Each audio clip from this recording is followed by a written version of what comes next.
People tell us every week that our information has helped save their life. If you agree that this is helpful information, please like, share, and most of all, subscribe, because nothing makes a channel like subscriptions.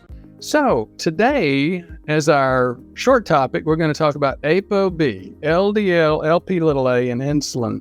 It was a Peter Attia article. A lot of our followers follow Peter Attia. I do too. He's got some really good stuff. Sometimes, as I've said before, I don't agree 100% with anybody. But this was a good article. I've gotten a lot of questions about it, especially ApoB. People say, well, I heard on Peter Attia that ApoB really is a big issue. Well, yes, it is a big issue. And if you think about it, cholesterol is the same. One of them be good and one of them be bad. It's the particles of cholesterol. HDL, many people think an actor, more likely to think it's a bioindicator. And HDL is normally called, quote, good cholesterol. What's the difference between HDL and, quote, bad cholesterol or LDL? It's the protein, it's not the cholesterol. So if you take this bottle of water and you add olive oil to it, you shake it up and you'll see a bunch of tiny bubbles when you shake it up, but then you'll see them coalesce into one big bubble. In other words, if we had fat, like cholesterol, and we put it in our blood, it would cause exactly like a clot. It's called a fat embolus. Fat embolus, emboli, plural, kill people on a regular basis. They kill them mostly when you have major trauma. For example, broken thigh bones in a car wreck. Now, they're just like a blood clot embolus, except they're fat emboli. Doesn't that create a question? So if I go downstairs and I have a salad with some meat and cheese and oil and vinegar dressing, I'm getting a lot of fat from the meat, from the cheese, from the oil and vinegar. Why don't I have a fat embolus? The body's got an answer for that. Most of the body's answers have to do with proteins, and that's exactly what's going on here. APO means cholesterol particle forming protein. So ApoA1 forms HDL. ApoB forms LDL, VLDL, IDL, chylomicrons, all of the other cholesterol containing particles. So again, we went down a bunny hole there, but the point of the bunny hole is, what is ApoB? Peter Attia and some of his attendees, are really big on ApoB. We've been tracking for years.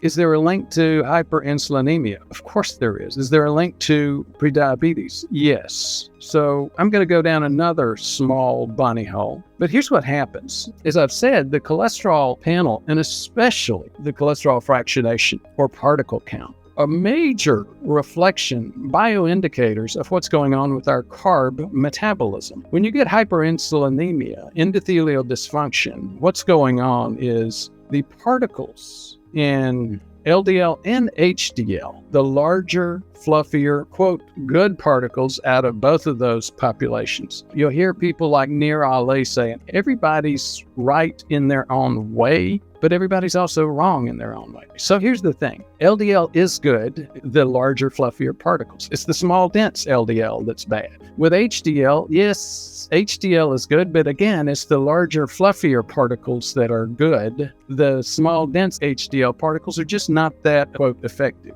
Now, when you say effective and good, here's what I mean by maybe not actors in the play so much as indicators of what's happening. So when you look deeper into our metabolism, the larger, fluffier LDL particles and the larger, fluffier HDL particles both begin to replace the cholesterol that they're carrying with fatty acids. I'm not going to go down the bunny hole of clarifying and differentiating cholesterol-laden particles versus fatty acid-laden particles. I'm just going to say that when you've got hyperinsulinemia, insulin resistance, prediabetes, diabetes, those larger fluffy particles in both populations, the HDL and the LDL, switch out that cholesterol for fatty acids. When a fatty acid-laden particle goes through the liver picks it up and metabolizes it. So guess what's happening? You're losing your large, fluffy HDL, which are the most important, quote actor, but I think more indicator. And you're also losing your large, fluffy LDL. What's the result? You get a significant decrease in overall HDL,